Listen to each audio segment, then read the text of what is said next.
All right, here at Collision 2024 at the York Region booth, I'm here with Jeffrey from CyberAI Corp. Nice to see you, Jeffrey. Hey, how are you, Mark? Yeah. Pleasure to be here. Likewise, great to chat with you. And your service dog is very cute, by the way. Thank you. Waiting in the wings down here. But let's chat about CyberAI. What's the company all about? What we do is we do fraud and scam detection, prevention, and education for consumers and small and medium-sized businesses because it's so woefully underrepresented in helping for solutions to help reduce the risks of what's out there. Yeah. I mean, if you take Oliver, he has a lot to say as well. Yeah.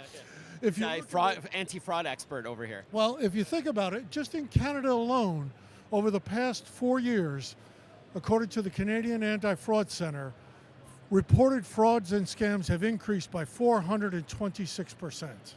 Wow, and you brought up a good point, Jeffrey. That's those who have reported it. Yes. There's probably a swath of the population that's too embarrassed to report it. 90% don't. Wow. So really, what does your company do? What we do is we help to identify not only known frauds and scams, but unrecognized ones that are most likely and ones that might be a fraud or a scam, to give consumers an understanding of what they're facing. Now, with the word AI in your name, CyberAI Corp, how do you leverage artificial intelligence? We do that through our AI-driven threat intelligence monitoring. Our algorithms work with various servers that are AI-driven that help to drive the actual algorithms to find the models to identify the frauds and scams. What are you looking to achieve here at Collision Conference?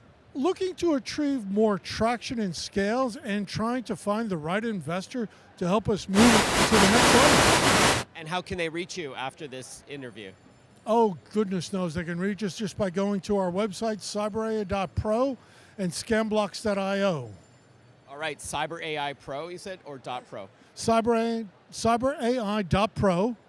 and scamblocks.io. All right, Jeffrey, pleasure. Great to chat with you. Thank you for your time. Thank you, Mark. Appreciate it. Have a great show. Thanks.